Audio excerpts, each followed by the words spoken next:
Bienvenue dans Vie de mère. Je suis Clémentine Guilbaud de Maison. Et moi, Margot Elquier. Et dans ce podcast, on part à la rencontre des mères de toute la France. Notre but ? Remonter à la racine de leur engagement. Comprendre leur quotidien, leurs difficultés et leur réussite. Et peut-être vous donner envie de vous bouger, vous aussi, pour votre commune. Vie de mère.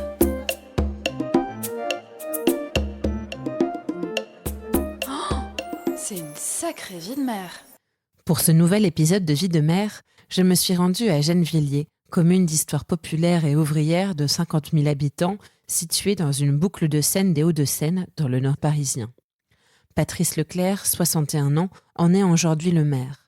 Passé de jeune catholique pratiquant à communiste convaincu, président de l'UNEF puis conseiller municipal et départemental, il raconte comment la politique l'a transformé, lui qui était un enfant timide, devenu un gauchiste perturbateur.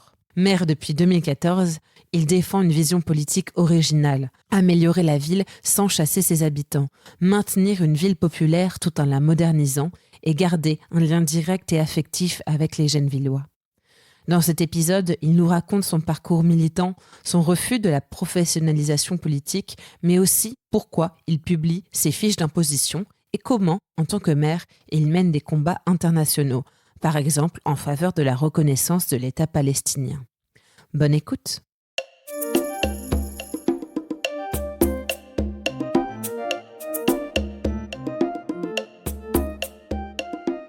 Monsieur Leclerc, bonjour. Bonjour. Merci de me recevoir à Gennevilliers pour ce nouvel épisode de Vie de mère. Merci à vous de vous intéresser à la vie des mères. On essaye.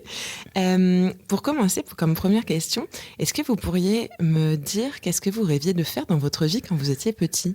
Alors quand j'étais petit, je voulais être vétérinaire, ensuite agriculteur, et en fait, dans la vie, j'ai jamais fait des choses que j'avais prévues. Donc c'est toujours des hasards de rencontres et d'opportunités. Pourquoi vétérinaire ? Parce que vous vous intéressez aux animaux ? Bon, comme tous les enfants, je crois qu'on aime les animaux. Et puis oui, je m'intéressais aux animaux. Puis vétérinaire, c'était valorisant à l'époque, même toujours maintenant sûrement. Et donc j'avais envie de faire ça, m'occuper des bêtes, oui. J'aimais bien les animaux. J'aime toujours d'ailleurs les animaux. Pourtant, vous avez, si je ne me trompe pas, vous avez grandi en ville. Oui, mais j'ai passé beaucoup de temps en Normandie. Mes tontons et mes tatas me prenaient toutes les vacances. Donc toutes les vacances, j'étais à la ferme à traire les vaches, à couper les chardons et les docks, comme on dit là-bas, dans les champs, à faire le foin, enfin plein de choses à la campagne. Donc j'ai eu une vie mixée entre la ville, à Rueil-Malmaison, et la campagne dans la Manche. Et avec une envie, c'était aussi ça, l'envie d'être agriculteur pendant un moment, c'était eux qui m'avaient donné cette envie-là. Donc j'ai une culture paysanne, on va dire aussi. Donc à moitié ville et entre ville et paysannerie. Oui, puis je suis peut-être dans la dernière génération où les tontons et les tatas agriculteurs, c'était des tontons et des tatas, c'était pas des arrière-grands-pères ou des grands-pères. Et donc cette dernière génération avait gardé par nos parents, mais aussi par le contact avec les oncles et tantes, cette culture de la paysannerie. Oui. Du coup, vous avez grandi à Rueil-Malmaison. Dans quel environnement ? Alors au Mont-Valérien, donc à l'époque c'était des pavillons ouvriers. Nous on était dans un tout petit immeuble de 2 étages, beaucoup de jardins en friche, de terre en friche. Au Mont-Valérien, on pouvait monter au Mont-Valérien en mobilette et faire du cross.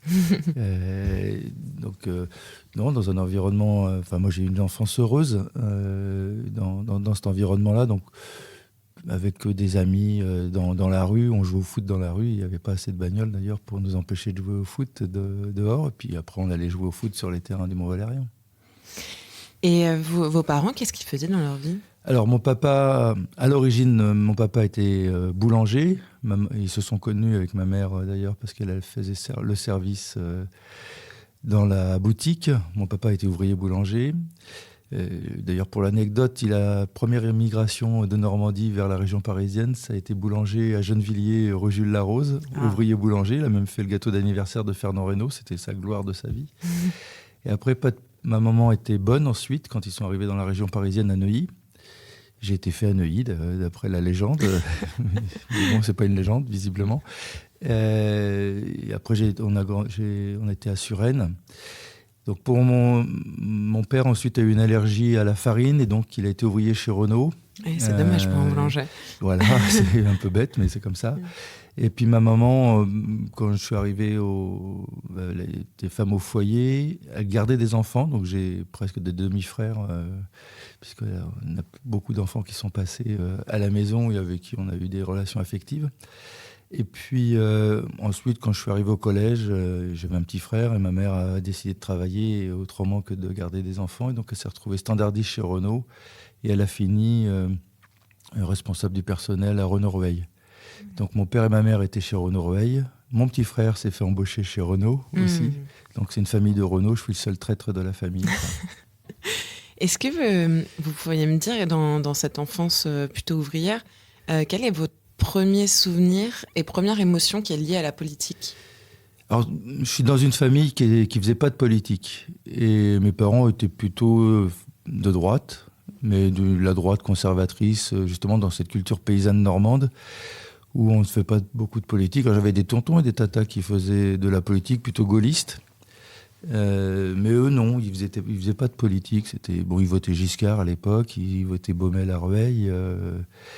Et ma première émotion, c'est à 18 ans, j'étais candidat aux élections municipales.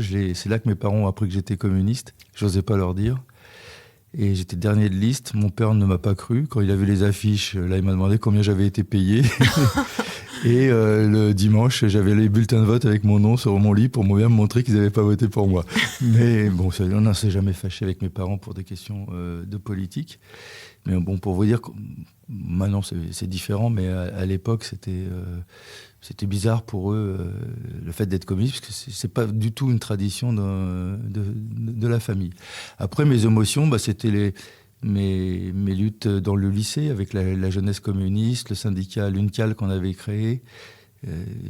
Et donc beaucoup d'initiatives, la création d'un club presse, une belle énergie de jeunes ados qui essayent de changer le monde, et ça c'était vraiment très très très très bien. Pour moi le lycée c'est quasiment les meilleures années de ma vie avec la fac. Et qu'est-ce qui vous a converti au communisme du coup, si j'ose dire ? Alors ça reste une inconnue, j'étais un jeune catholique très pratiquant jusqu'à l'âge de 16 ans. J'ai été communiste et catholique en même temps d'ailleurs. Je suis devenu athée, je suis complètement athée aujourd'hui, mais j'en sais rien en fait. Peut-être un traumatisme de la petite enfance, je ne sais pas, un virus qui s'attrape. Certainement les cours d'éco à l'époque avec des enseignants assez engagés qui nous ouvraient les lectures. En fait, un rapport un peu intellectualisant, en étant prétentieux, des lectures de Marx dans le texte à ce moment-là, et ça m'a convaincu. Peut-être une filiation avec la solidarité, la volonté de bien faire quand on est catholique, et de retrouver ça sur le champ économique et politique, peut-être. En fait, j'en sais rien. Il faudrait qu'un jour je fasse une psychanalyse sur le sujet. J'en sais rien. Je vois cette continuité-là, en fait, mais sinon, je ne sais pas. C'est pas une rencontre en particulier ? Non, peut-être des profs, mais encore, ils n'étaient pas communistes, ces profs.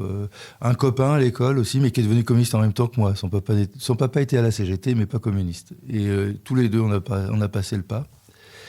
Et puis, ce qui a été formidable, c'est que les communistes, à l'époque, faisaient très confiance dans les jeunes. Et donc, on écrivait ce qu'on voulait, les tracts étaient tirés par les copains. On a eu une autonomie terrible, formidable, et donc un sentiment de confiance qui nous a mis confiance en nous aussi. Et donc, au lycée, on avait mis le lycée en grève, on a fait plein de choses de ce type. Donc un engagement de plus en plus fort. Ils m'ont présenté aux élections municipales, on était à la direction de section, ensuite on m'a fait des propositions pour être dirigeant. Puis quand je suis arrivé à la fac, j'étais responsable de l'UNEF, responsable national de l'UNEF ensuite. Donc voilà, c'est un peu... Mais jamais j'avais pensé faire ça, enfin c'est pas dans ma culture familiale. C'était pas un projet de vie, c'est les hasards de la vie qui ont conduit à cela, puis l'envie de s'engager. En fait, de l'enfant timide du collège, j'étais devenu un gauchiste perturbant et perturbateur au lycée. Ça vous donnait aussi du corps ? C'est-à-dire que ça vous permettait de vous affirmer via la politique ? Oui, certainement, mais encore une affirmation très politique. Par exemple, c'était pas une affirmation pour un jeune adolescent. Avec les filles, je suis toujours resté timide jusqu'à la fac. Donc, c'était pas une affirmation sociale forte. C'était une affirmation d'investissement. Et une timidité qui disparaissait quand il fallait agir, et une timidité qui revenait dans les relations humaines avec les uns ou les autres. Donc, je sais pas, c'est assez bizarre. Donc vous l'avez dit, vous arrivez à la fac. Qu'est-ce que vous étudiez à ce moment-là ? Alors, donc j'ai le bac B, économie. J'arrive à la fac, au lieu de m'inscrire, j'adhère tout de suite à l'Union des étudiants communistes. Et donc immédiatement, je les aide à faire des adhésions des autres étudiants qui arrivent. Et donc, je voulais m'inscrire en économie, parce que c'était la matière que je préférais. Et puis, il y avait la queue en économie. Je m'y suis pris un peu tard parce que je militais déjà. Et donc, je me suis inscrit en histoire, ce que j'aimais bien aussi. Et donc, je m'étais inscrit en TD de salarié pour pouvoir militer dans la journée. Et donc, je faisais les cours le soir. J'ai pas été très, très bon étudiant, puisque j'étais tout de suite... dans l'année qui suivait, j'ai été élu président de la jeune UNEF, donc l'UNEF à Nanterre.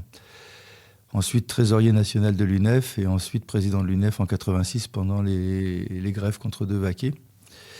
Donc, beaucoup d'investissements syndicaux. Je faisais le tour des facs de France pour mener le mouvement étudiant. Et pas trop sérieux dans mes études. Donc, même si je suis allé jusqu'au niveau licence, mais il me manque une UV, donc je n'ai que le bac. Je n'ai que le bac.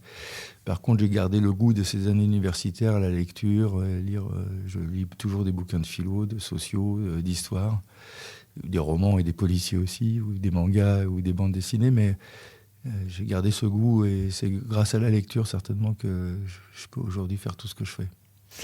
C'est devenir responsable national de l'UNEF à l'époque, j'imagine, même toujours aujourd'hui, c'est une responsabilité énorme. Comment est-ce que vous avez réussi à monter ces échelons-là, et est-ce que déjà ça vous a donné un avant-goût de la vie politique et des difficultés qu'on peut avoir dans ce milieu ?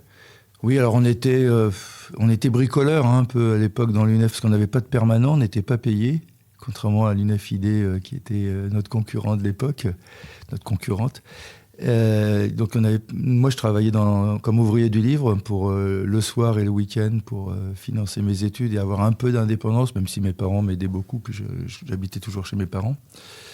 Mais ils ne savaient pas complètement ce que je faisais. D'ailleurs, un jour, mes parents m'attendaient pour manger. Mon père dit à ma mère, laisse tomber, il est à la télé, il est à Toulouse. Donc, bon, je me suis fait engueuler en rentrant.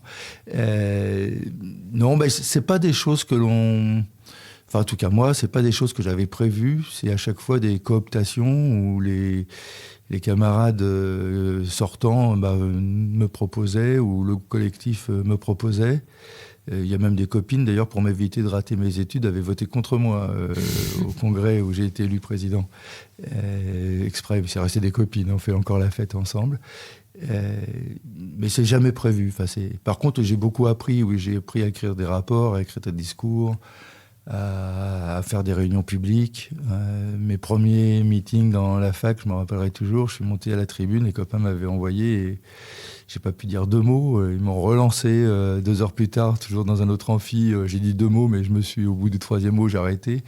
Et puis petit à petit, on apprend, on se décontracte parce qu'on apprend à faire les choses. Donc ça m'a appris à écrire, mais ça j'avais déjà fait au lycée, écrire des tracts. On apprend comme ça sur le tas. Et puis il y avait des écoles de formation de syndicalisme dans l'UNEF. Au PC, il y avait aussi des écoles. J'avais fait une école fédérale et puis j'ai fait une école centrale, mais plutôt dans les années 90. Là, j'étais sorti de la fac. J'étais déjà dans le milieu d'attaché parlementaire. Parce que du coup, pendant tout ce temps à l'UNEF, vous continuez à être au PC ? Oui. Moi, j'étais adhérent à l'Union des étudiants communistes et au PC. J'ai adhéré en 79, donc à l'âge de 16 ans. Je n'ai démissionné qu'en 2003 et repris ma carte en 2013. Donc j'ai fait un petit trou de 10 ans, même si dans ce trou de 10 ans, comme je suis quelqu'un d'un peu brouillon, parfois je m'occupe moins bien de mes affaires que des affaires des autres. Donc arrêter un prélèvement automatique, c'était trop dur pour moi. Donc même si j'étais plus membre, j'ai payé mes cotisations pendant 10 ans qui étaient prélevées. C'est beau. Est-ce que, donc vous l'avez dit, votre premier emploi, si je comprends, c'était collaborateur parlementaire ? Oui, alors moi, j'ai fait des petits boulots comme tout le monde, notamment ouvrier du livre, qui était mon emploi le plus régulier avant l'armée et en étant président de l'UNEF. Et à l'armée, j'avais 2 choix, parce que soit je reprenais mes études, et j'avais envie de faire aménagement du territoire. Donc je regardais à Nanterre pour faire la filière aménagement du territoire que Bruegel dirigeait et qui me faisait vraiment envie. Ou commencer à travailler. Je l'ai dit à la fédération du Parti communiste que j'hésitais entre les deux. Et Michel Dufour, le premier secrétaire de la fédération du Parti communiste dans les Hauts-de-Seine, m'a recommandé à Jacques Brune, qui était le maire qui n'était pas maire d'ailleurs, qui allait être maire dans l'année qui suivait, pour être son attaché parlementaire et ensuite être dans son cabinet. Et donc je suis arrivé à Gennevilliers comme ça, en janvier 87, pour travailler comme attaché parlementaire dans le cabinet du maire. Enfin, je faisais les deux d'ailleurs. Et puis, au bout de 3 ans, en 89, même pas 3 ans d'ailleurs, Jacques Brune m'a proposé d'être maire adjoint dans son équipe municipale. Donc, c'est comme ça que ça a modifié ma vie. Parce qu'à l'époque, donc c'était possible d'être député maire. Oui, il était député maire, oui. Et en tant que maire adjoint, à l'époque, vous vous occupez de quoi ? Alors, moi, j'avais la jeunesse, la communication, l'immigration. C'est des thèmes variés. Ces 3 sujets, oui, je m'ennuyais pas, c'était intéressant. C'était une belle expérience aussi, parce que je crois que je devais avoir 24, 25 ans, et commencer comme ça, c'était assez intéressant sur ces 3 thèmes-là. C'est là que j'ai rencontré Saad Absi, Monsieur Ben Ali, les musulmans de la ville qui venaient nous demander un carré musulman, travailler avec eux dans les foyers, travailler avec l'association des travailleurs maghrébins. Pour moi, c'était aussi nouveau, parce qu'au Mont-Valérien, il n'y avait pas beaucoup de personnes immigrées. Dans ma vie, je n'avais pas croisé, sauf à la fac. Mais dans ma vie de jeune, c'était plutôt blanc, on va dire. Et arrivé à Gennevilliers, c'était un autre monde. Et c'est une belle découverte pour moi et un bel enrichissement. Surtout que vous avez découvert la ville donc par la politique, en fait. Oui. Comment vous la décrivez, cette vie à l'époque, peut-être par rapport à aujourd'hui ? Alors, la ville, par rapport à aujourd'hui, il y a des choses qui ont changé et des choses qui n'ont pas changé. La ville n'était pas très belle. C'était pas une ville d'une beauté remarquable. C'est-à-dire qu'il y avait un urbanisme un peu difficile, un peu cassé, avec des trottoirs en terre. Moi, j'habitais au Luth, c'était encore de la terre, les trottoirs. C'était pas mal encore de bidonvilles, de logements insalubres. Et en même temps, une chaleur humaine extrêmement importante. C'est-à-dire des gens qui se connaissaient, de l'amitié, des gens qui luttaient. C'est-à-dire qu'on pouvait se retrouver dès qu'il y avait un problème. Les gens dans un quartier se retrouvaient, ou sur la ville. Donc un lieu vraiment très... si j'y suis resté, c'est pour ça, d'ailleurs. C'est humainement très, très agréable et très attachant. Et puis c'est une ville qui s'est transformée un peu par le travail sur la qualité de l'urbanisme. Et donc on a une ville qui, je dirais pas qu'elle est belle aujourd'hui, mais qui est bien et qui est agréable. Les gens avec un bel effort sur la végétalisation, son aération avec les coulées vertes, les parcs. Donc il y a une ville qui a beaucoup changé de ce point de vue-là, d'un point de vue physique, mais qui ne s'est pas transformée d'un point de vue sociologique. Et ça, c'est important de le remarquer, parce que c'est quasiment une exception, je dirais, dans la métropole de Grand Paris. Une ville où tout le monde dit qu'il s'est améliorée, qui s'est embellie, qui est plus agréable à regarder, on va dire, sans qu'il y ait eu de changement sociologique. Et ça, c'est rare. Et ça, c'est une ligne politique que je cherche à continuer, c'est-à-dire améliorer la ville sans chasser personne, et de se dire qu'on est élu et on a une ville avec des familles populaires, et c'est pour elles et eux qu'on en travaille, et c'est pas pour d'autres. Et que c'est pour elles et eux qu'on essaye d'améliorer les choses. Et ça, vous l'avez conscientisé dès le moment où vous êtes devenu maire adjoint ? Non. En vrai, non. Ça, je l'ai conscientisé sous le mandat de Jacques Bourgoin, et après, quand je suis devenu maire, beaucoup plus fortement encore. C'est là que je mesurais plus... Parce que dans le mandat de maire adjoint, on est un peu dans sa délégation, et on n'a pas cette vision forcément toujours extrêmement large, même si on participe à un débat généraliste. Mais puis idéologiquement, j'ai bougé aussi sur des idées. C'est-à-dire que quand j'étais maire adjoint et dans l'équipe, on développait l'idée de mixité sociale. idée de mixité sociale qui, on le voit à l'échelle historique, maintenant est une idée qui chasse les gens plutôt que de faire en sorte que les gens vivent ensemble. C'est-à-dire que petit à petit, tous les phénomènes de gentrification que l'on a, et on parle de mixité sociale là où il y a des couches populaires, on ne parle pas de mixité sociale là où il n'y a que des grands bourgeois. Donc il y a un prisme idéologique que je ne percevais pas à l'époque, que j'ai perçu depuis, y compris surtout grâce à un livre d'ailleurs qui était Le rendez-vous manqué de la gauche et des cités d'Olivier Masclet, qui moi personnellement m'a ouvert les yeux. Alors ça veut dire que les sociologues, c'est bien qu'ils travaillent, puisque parfois, ils vont nous dire seulement, peut-être pas trop souvent, mais parfois ça aide aussi les politiques de lire des ouvrages de sociologie pour décider d'actions politiques. Et cet ouvrage, avec Jacques Bourgoin, d'ailleurs, ça nous avait ouvert pas mal l'esprit et une vision en se disant, bah oui, effectivement, il faut qu'on travaille davantage avec la population telle qu'elle est et travailler à la fierté, la dignité de tous les habitants de la ville tels qu'ils sont et pas de leur dire que ça ira mieux le jour où il y en aura d'autres qui viendront habiter à leur place ou à côté d'eux. Et ça, c'était un vrai tournant. Donc c'est aussi dans la vie, heureusement, on bouge. Si les gens ne changent pas, ils peuvent un peu bouger politiquement quand même dans leur appréciation en fonction de leur expérience. Maire adjoint, j'imagine que c'est pas une occupation à temps plein. À l'époque, je m'occupais aussi de la section du Parti communiste en tant que tel. Donc je passais beaucoup de temps dessus. Oui. Et vous aviez un emploi à côté ? Non, j'étais permanent entre le Parti communiste et j'étais permanent à cette période-là. Oui. Donc j'ai pour préparer l'interview. J'ai un peu travaillé dans l'immobilier, mais pas longtemps. D'accord. Pour préparer l'interview, j'ai consulté votre site internet. Oui. Il y a quelque chose qui m'a marqué, c'est que vous avez mis à disposition toutes vos fiches d'imposition. Oui. Sur toutes les années, pour montrer, si je comprends bien, qu'il n'y a pas d'enrichissement. Oui, ça me paraissait important parce qu'il y a toujours des idées. Là, je le fais plus parce qu'on fait une déclaration commune avec mon épouse et je trouve ça compliqué de l'exposer elle. Mais à la fin de mon mandat, je retracerai l'ensemble de mes revenus, ce que je reverse, et je pourrais faire la démonstration qu'il n'y a pas d'enrichissement au-delà de mon salaire, de mes indemnités. D'autant que je paye mes cotisations sociales à mon travail, mon ancien travail, je suis toujours en poste à la CCAS. Et donc tous les mois, je reverse entre 600 et 700 euros de cotisations sociales. Ça me garantit d'ailleurs pour ma retraite. Et puis que si un jour je ne suis pas élu, que je puisse retourner au travail. Et donc je peux faire la démonstration que j'ai perdu de l'argent. Si j'étais resté au travail, j'aurais certainement une évolution de salaire qui ne serait pas bloquée comme je l'ai aujourd'hui. Ça veut dire quoi, cette notion de ne pas s'enrichir ? Pourquoi est-ce que c'est important ? Parce qu'on pourrait se dire, finalement, être maire ou avoir un engagement politique, c'est une fonction comme une autre. Et oui, donc, moi je pense qu'il faut qu'on ait des revenus corrects, mais pas s'enrichir. C'est-à-dire que moi, en gros, je garde à peu près 3 000 euros par mois pour vivre. C'est bien au-dessus de ce que malheureusement la plupart des jeunes Villois touchent. Donc pour eux, des fois, je suis un riche.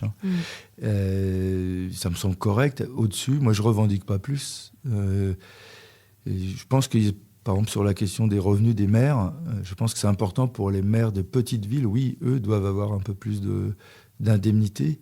Sur les maires des villes à partir de 50 000 habitants, on n'est pas obligé d'avoir des revenus de chef d'entreprise ou autre. On fait ça parce qu'on a envie de se dévouer, pas pour avoir des salaires mirobolants, même si on passe beaucoup d'heures. Si on ramène ça au taux horaire, on doit être en dessous du SMIC. Mais après, moi, c'est ma conception de la vie. Il faut avoir un train de vie comme les gens normaux.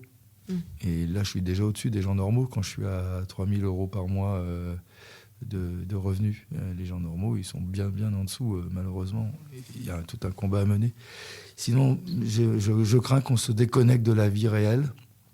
Si on n'a pas aussi, on ne rencontre pas des difficultés comme les autres, de ce point de vue-là, pour mener le combat commun. Ça me semble important. Et puis, c'est une fonction. Être maire, c'est pas un métier. Et donc, il faut toujours avoir une attache avec sa profession auparavant, ou la profession qu'on pourrait mener après si on arrête. C'est un Vous dites être maire, c'est pas un métier, mais pourtant on voit que vous avez commencé dans le conseil municipal à 18... Enfin, vous avez été candidat à 18 ans, puis après vous avez été élu à 24 ans. Oui, c'est toute la contradiction, mais ouais. j'ai aussi travaillé en étant conseiller général. Hein. Avant d'être maire, j'étais conseiller général, parce qu'à l'époque c'était général, je crois. Et puis je travaillais au CE d'EDF et de GDF à plein temps. Et je faisais mon travail sur mon temps de RTT et le soir en rentrant. C'était une belle expérience d'ailleurs. Je regrette moi, le temps de mon travail parce que j'avais une belle équipe au travail. Je me suis bien éclaté dans la communication avec eux et dans cette belle filière de l'énergie. C'était vraiment très intéressant. Et on peut faire les deux. Mais c'est vrai qu'après, il y a des moments, si on a 3 délégations, ça a des limites. C'est-à-dire qu'on peut faire les deux. Là, j'étais limité à conseiller départemental. Donc ça pouvait, dans l'opposition. Donc c'est pas le même type d'investissement où je travaille beaucoup en lien avec les habitants. Mais c'est vrai que j'ai l'impression qu'il y a un espèce de paradoxe qui est que faire de la politique, ça demande beaucoup d'expertise sur des sujets qui vont être très pointus. Et en même temps, comme vous l'avez dit, il faut rester proche des gens. Comment est-ce que vous avez réussi à garder cette proximité-là Moi, je ne m'engage pas sur l'expertise, justement. Je pense peut-être qu'il faut éviter la professionnalisation par l'expertise. Il y a des professionnels qui nous accompagnent. C'est-à-dire que... Alors, c'était pas pareil au département, parce que là, ils ne m'accompagnaient pas, puisque j'étais dans l'opposition. Mais quand on est dans la majorité, il y a des services municipaux, il y a des très belles professionnels qui, eux, ont une expertise et qui peuvent nous aider à la décision. Et quand on veut faire de la politique, il faut éviter justement de remplacer les chefs de service ou les directions et d'essayer d'avoir l'expertise de ces directions. Par contre, il faut être en capacité d'absorber leurs propositions, leur aide à la décision, et d'être en capacité de décider selon un sens politique de la société que l'on souhaite construire. Et que le rôle d'un élu, c'est de faire de la construction politique et de travailler les propositions qui nous sont faites par des professionnels et celles et ceux qui ont une expertise pour donner ce sens politique. Et de dire oui ou non en fonction du sens vers lequel on veut construire soit une société de concurrence, de méritocratie, soit une société d'égale liberté. Donc il y a là des conflits politiques qui sont importants à tenir et à générer pour faire société commune d'ailleurs, et faire que la politique soit intéressante. Donc c'est pour ça qu'il faut... Bien sûr, au fur et à mesure, quand on est maire et qu'on a été maire adjoint, on acquiert des connaissances. Et d'ailleurs, c'est l'intérêt du travail, pas de ce travail, mais de ces missions. C'est de rencontrer des gens différents, d'avoir des dossiers extrêmement différents et donc d'avoir une vue sur la société presque grand angle. Moi, je rencontre des gens de toute catégorie sociale, de toute origine, et c'est un vrai enrichissement. C'est ce qui fait l'intérêt, d'ailleurs, de ces actions et de cet investissement. Si on donne du temps, c'est parce que ça nous enrichit aussi humainement. C'est extrêmement important. C'est-à-dire qu'on n'est pas victimaire. C'est-à-dire que oui, c'est dur. Oui, des fois, et même très souvent, on se fait engueuler. Oui, c'est de plus en plus difficile, certainement. Moi, je compare... pour avoir été dans les cabinets ou maire adjoint, oui, c'est plus dur aujourd'hui d'être maire ou maire adjoint que ce n'a été il y a 10 ans seulement. Pourquoi ? Il y a moins de moyens, il y a plus d'encadrement de l'État qui, en fait, au lieu de décentraliser, surveille et empêche les collectivités locales de faire ce qu'elles souhaitent. Il y a des compétences qui sont retirées sur les intercommunalités ou les métropoles. Il y a des changements dans la société, c'est-à-dire les partis politiques qui s'effritent. Et c'était plus facile quand on avait des grands partis politiques dans les villes. Les associations qui vivent pas si bien que ça, malgré tout ce qu'on dit, par les associations professionnalisées. Les associations militantes s'effritent. Il y a moins d'amicales locataires, moins de fédérations parents d'élèves. Et donc avant, comme élu, on avait des groupes, des collectifs qui avaient déjà pensé ensemble, qui s'étaient déjà disputés entre eux et pour construire une pensée collective et qui venaient ensuite s'affronter à l'élu avec cette pensée collective. Aujourd'hui, on a des individus. Les réseaux sociaux, c'est nouveau aussi. C'est-à-dire qu'avant, certes, il y avait déjà des rumeurs. Enfin, les réseaux sociaux n'ont pas tout bouleversé. Mais c'est l'immédiateté, le refus de pensée qui peut exister aussi dans la société. C'est-à-dire le fait d'être beaucoup sur l'émotion, et c'est bien d'avoir des émotions parce que c'est mieux des gens qui ont de l'empathie ou des émotions, mais en même temps, il ne faut pas abandonner la raison et la construction de pensée qui demande du temps. Tout ça s'effrite un peu et rend la tâche plus difficile d'élu, parce que le débat politique, ça ne peut pas être que des petites phrases, des punchlines, comme on dit. Ça ne construit rien, les punchlines. C'est pas que des vidéos sur TikTok. Voilà, et en même temps, c'est ce qui marque aujourd'hui le paysage. Donc il y a une vraie question de comment travailler la politisation dans le bon sens du terme, dans le cadre de la mise en scène de conflits d'intérêts entre les gens, parce qu'il y a des conflits d'intérêts qui existent, et autant les mettre en scène, de mettre en scène cette dispute pour pouvoir décider ensemble de ce qui est le moins mauvais pour tout le monde ou le meilleur pour tout le monde. Et c'est ça la politique dans le sens noble du terme. Et ça demande du temps, ça demande l'envie de réfléchir, ça demande l'envie de se confronter à d'autres qui n'ont pas la même opinion. Et c'est pas des punchlines qui permettent ça. Pour revenir à votre vie, là, vous êtes toujours maire adjoint dans notre histoire. J'ai été maire adjoint jusqu'en 95. Ensuite, les copains m'ont demandé de devenir conseiller départemental. Donc, j'ai laissé mon mandat de maire adjoint, puisque j'étais conseiller départemental, plus secrétaire de la Fédération du Parti communiste, à l'échelle du département. Et puis, membre du Conseil national du PC. Je ne sais plus si c'est à ce moment-là ou après. Et donc, là, j'ai arrêté d'être maire adjoint pour être conseiller municipal.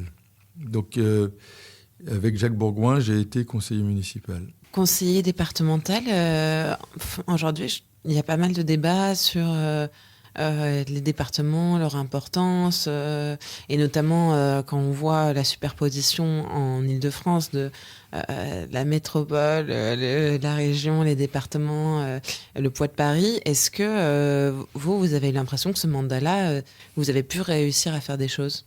Oui, bien sûr. Alors, c'est le débat sur le millefeuille que vous soulevez, que je conteste beaucoup. Parce que pour moi, ce n'est pas une question de millefeuille, c'est une question de compétences. Si les compétences sont bien claires à chaque échelon démocratique, il n'y a pas de problème de millefeuille. Parce que d'ailleurs, les mêmes qui nous parlent de millefeuille ne parlent pas de millefeuille sur les polices. Pourtant, il y a une police municipale et une police nationale. Les deux font quasiment la même chose. Il y a 2 commissariats, il y a 2 chefs, il y a donc des frais supplémentaires. Et là, ils ne parlent pas de millefeuille. C'est pour vous dire que c'est quand même un débat biaisé. Non, c'est une question de compétences. Si les compétences sont claires à chaque échelon, et qu'on garde à l'échelle municipale l'échelon, la compétence générale, je ne vois pas de problème, parce que c'est ça qui éclaircit le débat politique. Après, je fais attention aussi sur les intercommunalités. Il ne faut pas qu'elles vident justement les communes. Et donc, il faut bien que ça se fasse sur l'idée de la subsidiarité. C'est-à-dire, ce que ne peut pas faire une commune seule, ou faisons-le en coopération avec d'autres. Mais ce que peut faire une commune seule, on n'est pas obligé de le déléguer à d'autres, parce que ça éloigne de la prise de décision des habitants et la capacité à décider de politique municipale originale à tel endroit de droite, tel autre écologiste, tel autre communiste, tel autre associative ou autre.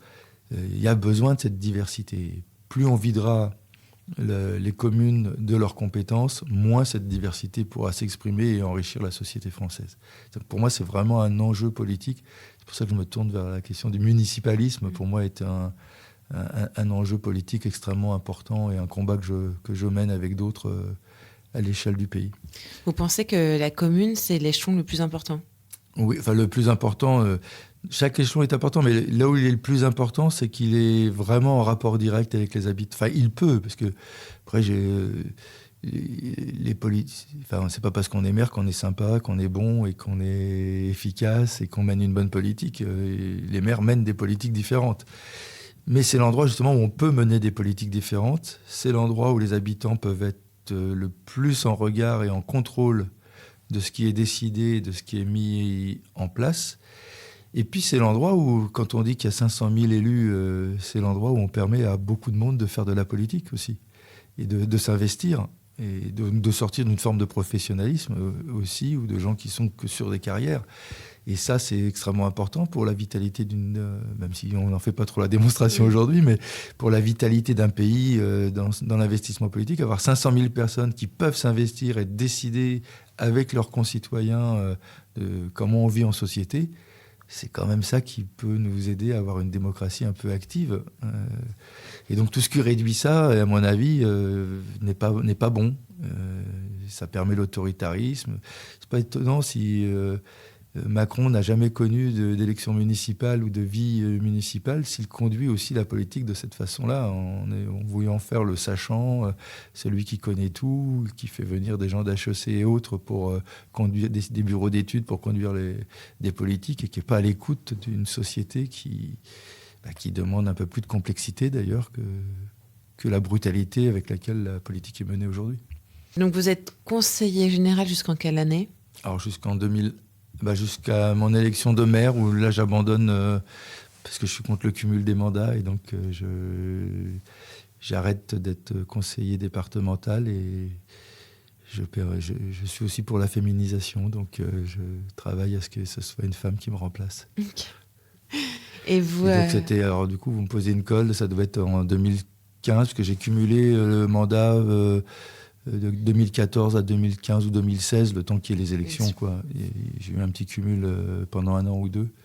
Et ensuite, c'est la preuve d'ailleurs que je ne le fais pas pour l'argent, parce que du coup, j'ai perdu les indemnités du département. Ah oui, en devenant maire ? Non, en étant maire et conseiller départemental, j'avais 2 indemnités. En étant contre le cumul, j'avais plus ces 2 indemnités. Comment ça se passe, votre élection de maire ? En 2014. Oui, alors d'abord, à l'origine, Jacques Bourgoin me propose de devenir maire. J'ai refusé 2 fois. Comme c'est quelqu'un de têtu, il revenait à la charge. Et c'est-à-dire pendant des années différentes ou pendant toujours 1 an ou 2, il me demande, ouais. Avant les élections, 1 ou 2 avant les élections, il me fait cette proposition-là. Je m'avais demandé aussi d'être maire adjoint pour... je le sentais pas, en fait, à l'époque. J'avais plus envie... J'étais en désaccord avec... J'étais plus membre du PC.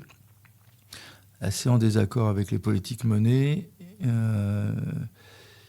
J'avais plus envie de m'investir nationalement, mais pas pour avoir un poste national, mais pour faire changer les choses.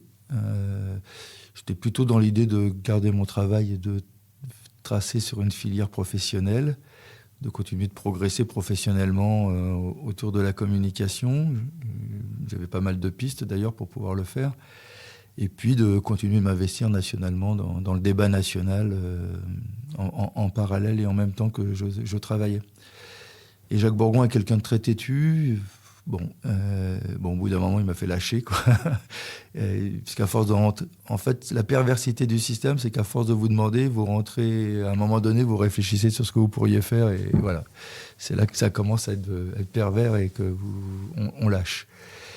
Et ensuite, la difficulté, c'est que j'étais pas membre du PC, et donc la discussion était, après, d'avoir une décision collective avec les communistes pour savoir qui comme maire. Et donc il y a eu une primaire au sein du PC entre un communiste, membre du Parti communiste, et moi, qui n'était pas membre du Parti communiste, mais un ancien membre qui a été aussi responsable du PC pendant un moment. Et donc les communistes ont voté pour moi. Donc ça m'a touché quand même, parce que c'est une capacité à accepter la diversité, le risque aussi de prendre quelqu'un qui n'était pas membre qui avait quitté le PC. Et puis c'est dans la même période où le Front de gauche s'est créé avec la candidature unitaire, parce que j'avais quitté le PC à cause de la candidature de Marie-Georges Buffet contre les collectifs unitaires. Et alors c'est plus compliqué que ça, le compte, mais bon, j'étais pour. Je considérais qu'on n'avait pas mené la bataille assez forte pour avoir une candidature unitaire à ce moment-là. Et là, il y avait une candidature unitaire, donc j'ai repris ma carte le soir de l'élection, de la décision que je sois candidat. Donc voilà comment ça s'est passé. Et ensuite, on a composé la liste avec les autres forces politiques et non politiques d'ailleurs.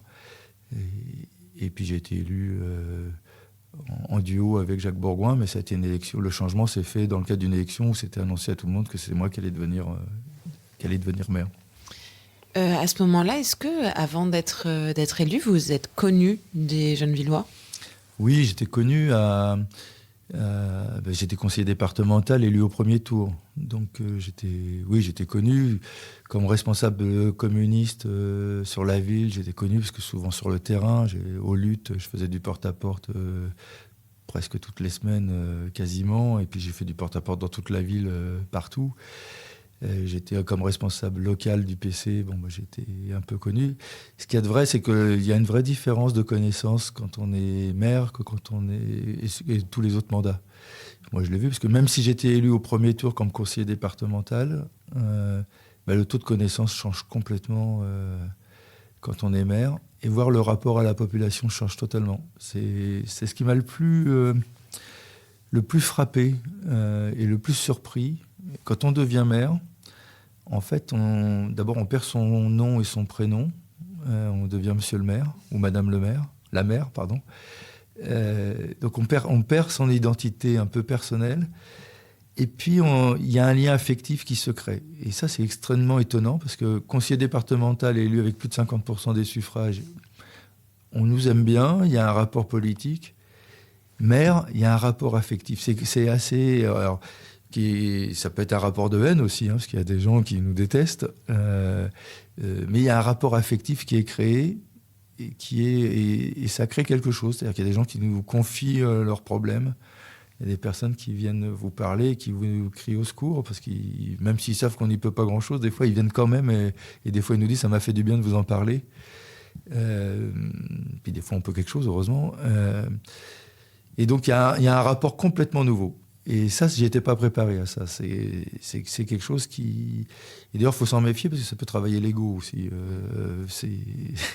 Il faut s'en méfier aussi parce que du coup, on a un rapport un peu évanescent là-dessus qui est un peu compliqué à gérer dans un premier temps, qui est surprenant et même dans la durée sur laquelle il faut faire attention.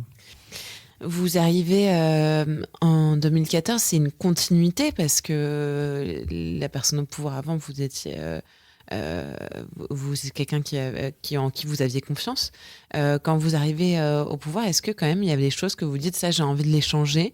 Oui, c'est ce qui fait la force de la ville, c'est la stabilité. C'est-à-dire depuis 1946, les équipes se succèdent sans heurts, sans bagarre et développent des choses. Et chaque maire apporte sa personnalité et sa petite touche en même temps qu'on poursuit sur une même ligne politique. C'est ça qui est intéressant. Par exemple, moi, j'ai supprimé le bureau municipal. On gère en majorité municipale. Donc, c'est plus le maire et les adjoints, si je comprends bien. Non, c'est les maires et tous les élus. Toutes les décisions sont prises en conseil municipal ? En majorité municipale. Comment est-ce que ça fonctionne ? Tous les lundis, on se réunit. Il y a des notes faites par l'administration et les élus concernés, et ensemble, on décide. Donc, c'est tous les élus de la majorité municipale. Après, ça passe au conseil municipal, mais le travail préparatoire se fait avec l'ensemble de la majorité. Et chaque conseiller municipal, du coup, a une délégation ? Oui, ils ont tous une délégation. L'originalité de Gennevilliers, alors il y a d'autres villes qui le font aussi, mais pas toujours, c'est qu'ils ont une délégation de signature. C'est-à-dire que c'est pas moi qui signe, c'est pas eux qui travaillent et moi je signe, ils vont jusqu'à signer. C'est-à-dire qu'ils ont une délégation complète, ce qui fait que j'ai pas trop de signatures comme ça. Mais en plus, c'est paraît important qu'ils aient cette responsabilité pleine et entière devant l'administration, mais aussi devant les citoyennes et les citoyens, parce que c'est leur responsabilité aussi de mener. D'ailleurs, des fois, ça crée des difficultés parce que des habitants pensent que c'est moi qui décide de tout et qu'en passant par moi... Et donc, moi, je renvoie beaucoup aux adjoints ou aux conseillers municipaux parce qu'ils ont la délégation et donc c'est eux qui décident. Et je les déjuge pas ensuite. Bon, sauf s'il y a un problème, ça peut arriver, mais en règle générale, je ne déjuge pas mes élus sur le travail entrepris. Parce qu'il y a des problèmes, des fois, dans des communes où... les conseillers municipaux, ils peuvent être désengagés au bout d'un certain moment et pas continuer à venir. Et là, si on leur donne une délégation, un pouvoir de signature, est-ce que vous arrivez à... Vous pensez que ça a un intérêt dans la durée qu'ils soient plus mobilisés ? Ah oui, ça aide, parce que Alors, c'est un peu normal dans une vie qu'il y ait des changements, surtout quand on prend des plus jeunes.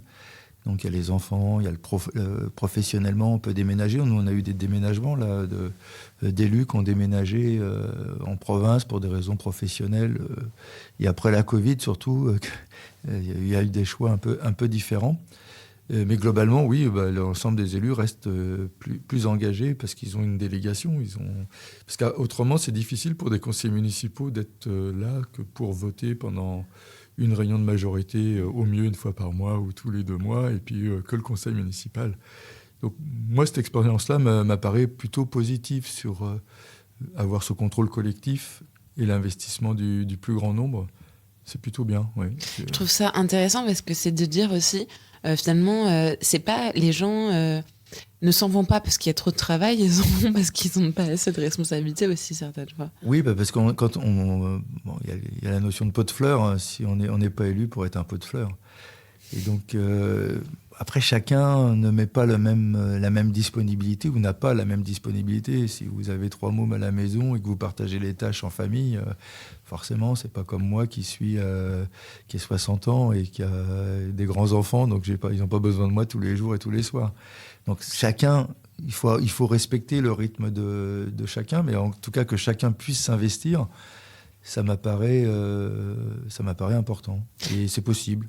Vous parliez là de vos enfants, et comme quoi des fois, et bien entendu, quand on a des proches et une vie personnelle, ça peut être compliqué d'avoir un engagement politique. Mais vous, ça fait partie intégrante de votre vie à toutes les étapes depuis que vous êtes ado. Comment votre entourage, il apprécie ça ? Est-ce qu'ils arrivent à comprendre ? Oui, mon papa, il refusait de jouer au tiercé avec moi. Je joue jamais au tiercé, mais de temps en temps, ou au loto, c'était le loto. Parce qu'il disait, je joue pas avec toi, tu vas donner l'argent au PC si on gagne. Donc, j'ai jamais joué avec lui, du coup. Mais non, dans l'entourage, c'est à la fois une contrainte qui embête. Dans des grands moments, je dis je peux pas, et puis voilà, je peux pas être là. Et en même temps, je crois qu'il y a une fierté et un respect de ce que je fais. Je crois que mes enfants m'en veulent pas.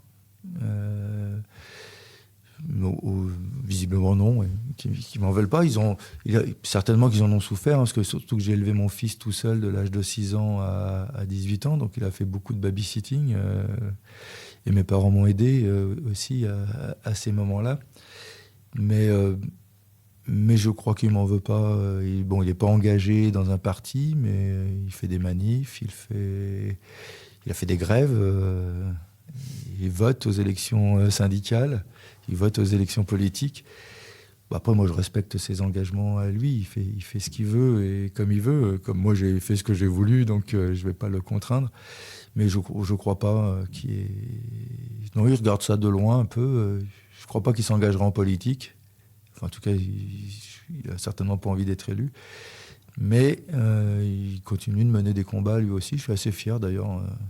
C'est assez marrant d'ailleurs. Il a 31 ans et donc on a des discussions politiques. Mais j'ai une petite fille aussi avec qui, m'a envoyé un texto. Elle me dit, tu répondrais quoi aux gens qui disent le RN, on n'a pas essayé, ça vaut le coup d'essayer.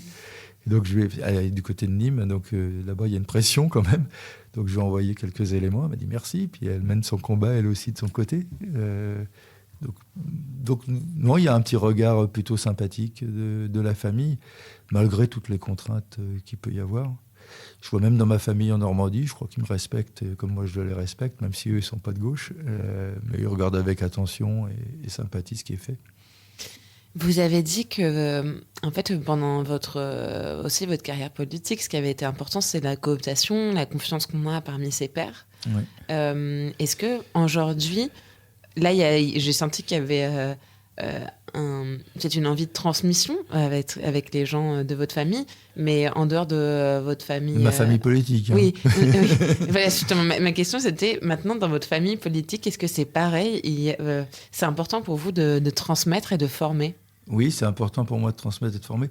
Alors, il y a des changements en politique aujourd'hui qui me fait réfléchir sur ce que j'ai été moi-même. Parce que quand je dis j'ai toujours été coopté, j'ai jamais pensé... Par exemple, j'avais pas pensé à être conseiller départemental.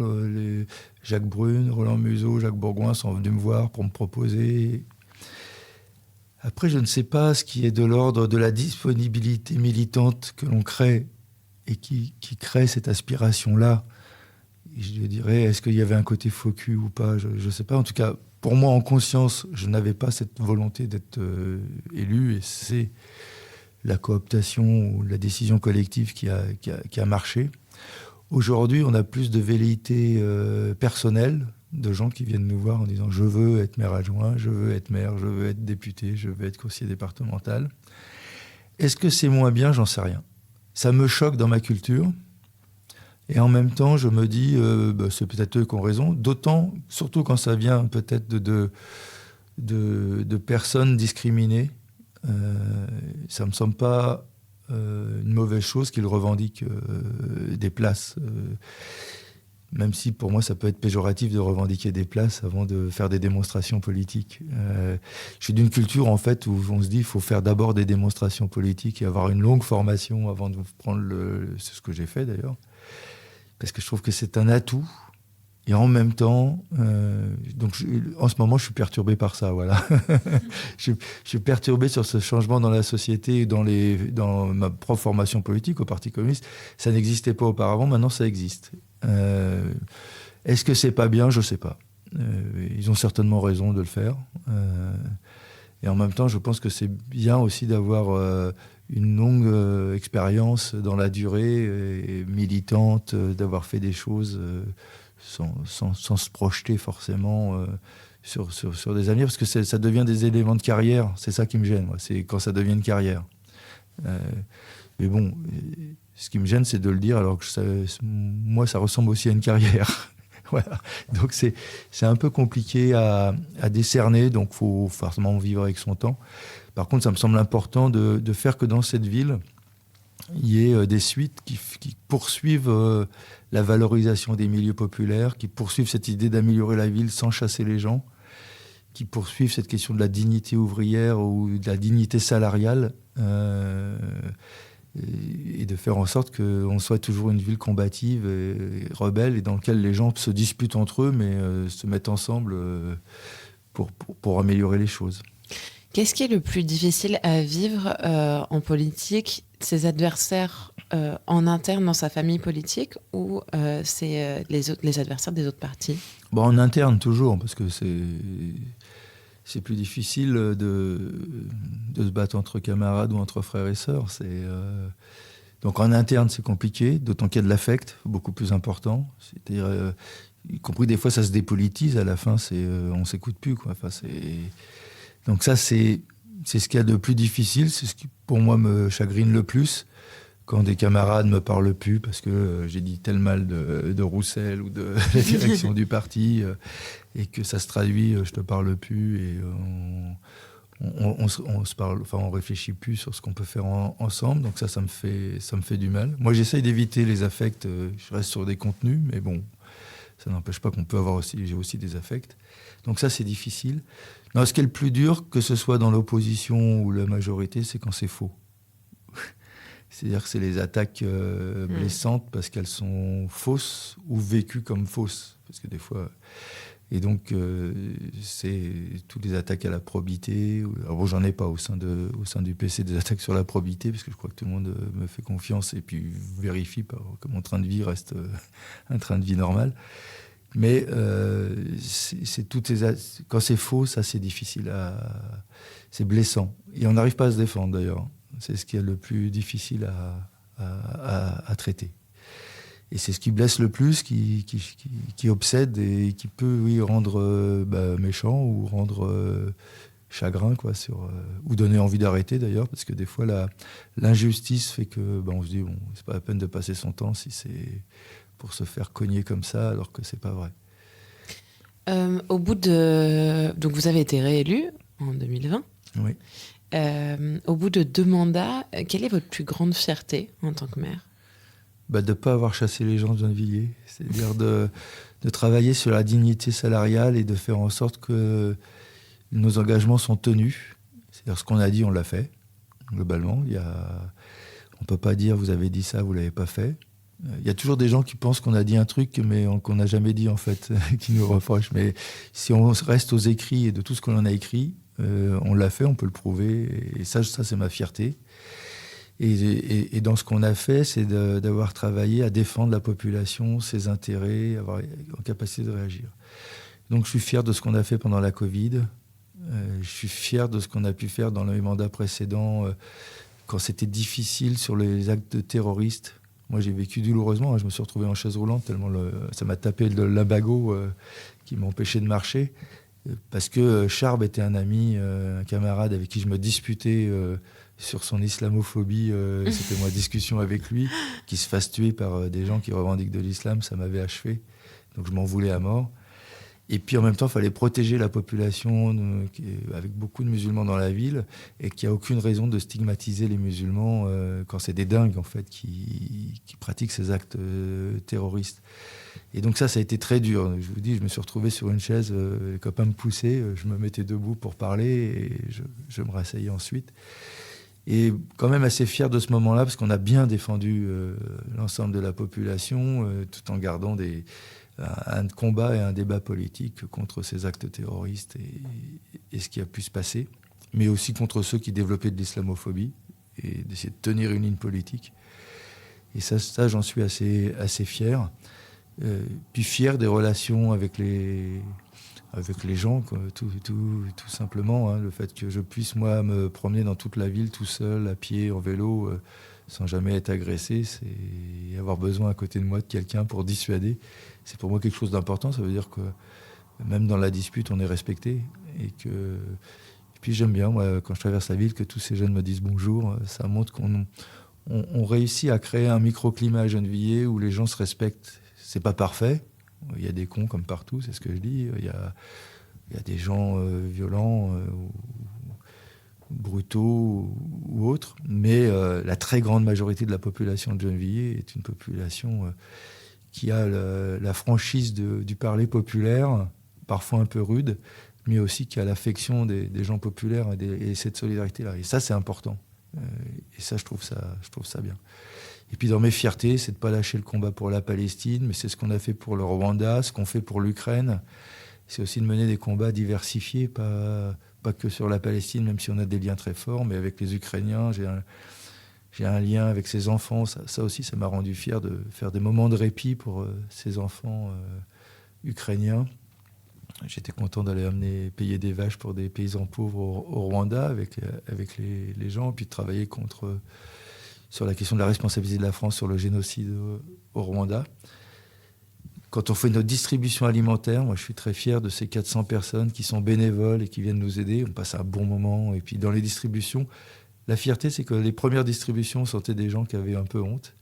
Et maintenant, on a des gens qui viennent à nos distributions dans une bonne ambiance et avec, naturellement, et une bonne ambiance qui se passe vraiment bien. Donc ça, c'est une fierté d'arriver à faire en sorte que milieu populaire, couche moyenne, font de la ville en commun. Ça me plaît bien.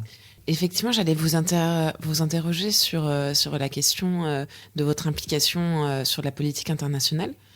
Pourquoi est-ce que ce serait aussi le rôle d'un maire de porter un discours, des actions, des revendications sur l'international ? D'abord parce que c'est reconnu, des fois c'est mon débat avec le préfet ou le ministère de l'Intérieur quand ils nous interdisent de mettre la photo de Barghouti ou de Salah Hamouri sur les mairies. Il y a Cités Unies France qui est validé par le ministère de la Coopération internationale. Donc le ministère de l'Intérieur, les préfets ne devraient pas s'intéresser à ça. C'est pas de leur rôle, ils y connaissent rien. Et donc ça devrait être que le ministère des Affaires étrangères et européennes qui pourrait nous signifier des choses, puisque eux-mêmes nous reconnaissent un rôle dans la coopération internationale. Et puis on est citoyens du monde. Hein. Si on veut empêcher des guerres, il faut que les peuples se parlent. Et quoi d'autre de mieux que de le faire de commune à commune, de cité à cité, de population à population, pour faire en sorte que les peuples puissent se parler. Et ça limite pas la guerre, malheureusement, on le voit bien, mais en tout cas, ça peut aider. C'est pas pour rien. Si on avait des coopérations avec l'Allemagne, ça s'est fait quand même à la sortie de la guerre, ces coopérations avec l'Allemagne, et puis avec pas mal de villes européennes, et puis d'avoir un engagement international, ça fait partie... En fait, il faut pas se cacher derrière son petit doigt. Les maires, les élus, c'est des politiques. Et la politique, c'est pas que la France, c'est aussi à l'échelle internationale. Et donc, il ne faut pas dépolitiser le rôle des élus.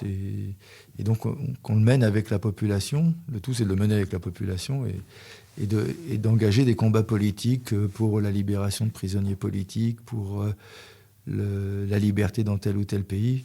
Moi, mon éveil politique, ça a été le Chili et ensuite Sabra et Shatila. Et après, Nelson Mandela. Et il y a des générations entières de jeunes qui se sont éveillés à la politique grâce à ces combats internationalistes. Aujourd'hui, c'est la Palestine dans ce combat internationaliste, mais ça a le même regard que ce qu'ont fait le Vietnam. J'ai oublié le Vietnam aussi, qui était un combat internationaliste, et puis les guerres décoloniales aussi.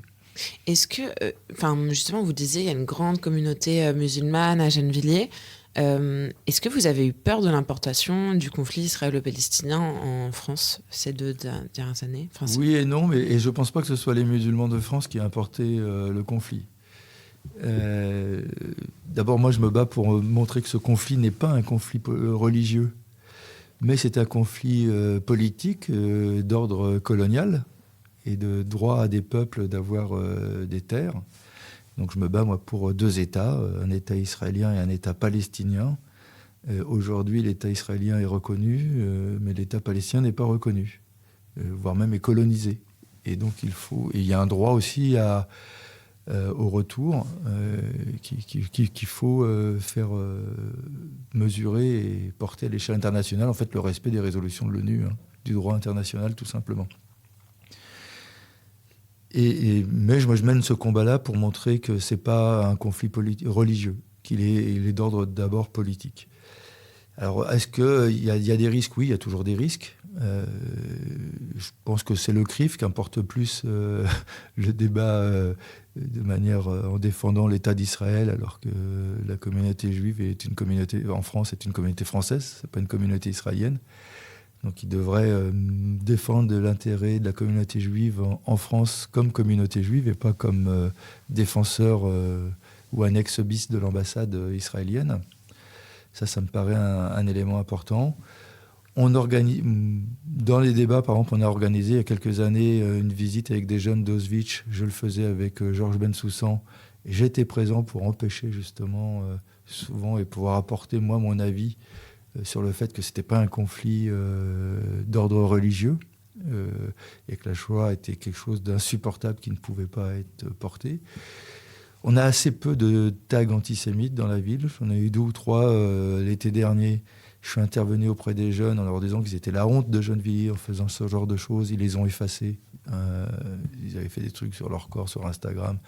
Ils ont supprimé leur post et effacé le truc.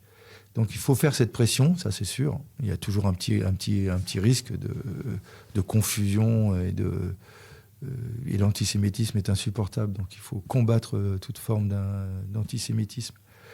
C'est aussi pour ça qu'on ne fait pas que sur la Palestine. La question du génocide rwandais est importante, ce qui se passe en Ukraine est important. La question de soutenir les femmes iraniennes.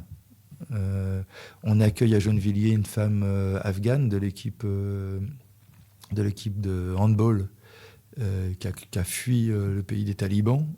Et dans mes vœux, d'ailleurs, j'ai parlé de l'horreur de ce que menaient les talibans et l'Iran sur les droits des femmes. Donc il faut mener sur ces valeurs en permanence, empêcher l'intrusion du religieux sur ces questions-là, et puis de mener le combat politique sans faillir.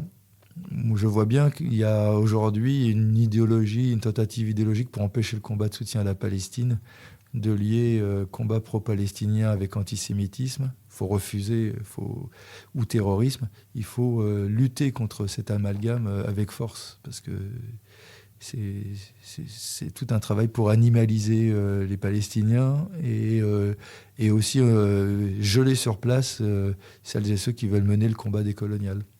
On a parlé de votre plus grande fierté, mais quel est votre plus grand regret en tant que mère? D'avoir perdu la consultation sur les temps d'activité périscolaire pour les enfants. On avait réussi la chose la plus formidable qu'on n'avait jamais fait en 80 ans, c'est de faire que 98% des enfants de Gennevilliers connaissent, comme les enfants de la bourgeoisie, un rapport à un équipement culturel comme le conservatoire, l'école d'Armanet, le théâtre ou d'autres. Et que pour des raisons d'emploi du temps d'enseignants, de sentiments de fatigue, on n'a pas réussi à convaincre les couches populaires et les enseignants et les parents que c'était bon pour les enfants, qui nous ont cassé ce dispositif. On a respecté le vote. Donc ça, je réfléchis beaucoup sur quelque chose qui m'a traumatisé. C'est quelque chose sur lequel je réfléchis, c'est-à-dire qu'on peut faire des bonnes mesures, mais qui ne sont pas je dirais, comprises ou acceptées par les principaux intéressés. Et ça, c'est une vraie question politique. Les limites de la démocratie. Alors, les limites, je ne sais pas si on peut parler de limites, mais en tout cas, nos limites pour arriver à faire comprendre des choses. Est-ce que vous vous voyez maire encore longtemps ? Non. La réponse est rapide, non. Non, je me bats pour le droit à la retraite. Là, je vais faire le prochain mandat, enfin les prochaines élections. Certainement une partie du mandat, ou tout le mandat selon la situation politique. Mais mon idée, c'est de transmettre le plus rapidement possible. Vous savez déjà à qui ? C'est en cours, mais pour l'instant, c'est pas fini. Et puis ma dernière question, quel conseil vous donneriez à un jeune qui souhaite se lancer en politique pour les prochaines municipales ?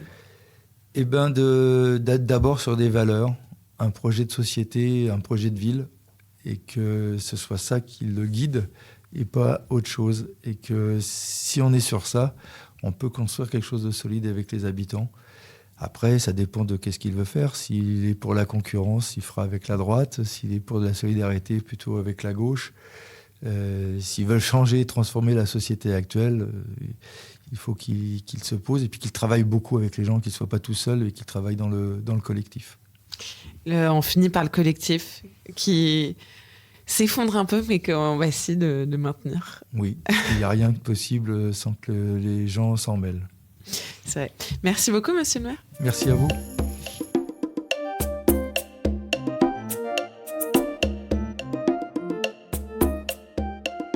Avec son témoignage, Patrice Leclerc nous rappelle l'essentiel. La politique n'est pas une carrière, mais un engagement au service des autres. La politique, ce n'est pas des punchlines, mais une écoute de l'autre profonde. De son parcours, retenons quelques leçons.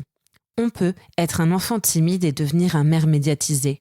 On peut venir d'une famille de droite et militer à gauche. On peut transformer une ville sans chasser ses habitants. Et on peut être élu municipal et mener des combats internationaux. Alors, souvenez-vous, chaque mandat commence par une première réunion, chaque engagement par une première rencontre. La politique locale, c'est le lieu où l'on peut vraiment changer les choses, où l'on peut construire, jour après jour, une société plus juste et plus fraternelle. À bientôt dans une prochaine Vie de Mère. Vous avez écouté ce podcast jusqu'au bout, alors on imagine qu'il vous a plu. Pour nous soutenir, laissez-nous des étoiles, des commentaires, partagez l'épisode à vos copains et suivez-nous sur Instagram @Vie de Mère. Chaque soutien est hyper précieux. À bientôt dans une prochaine Vie de Mère.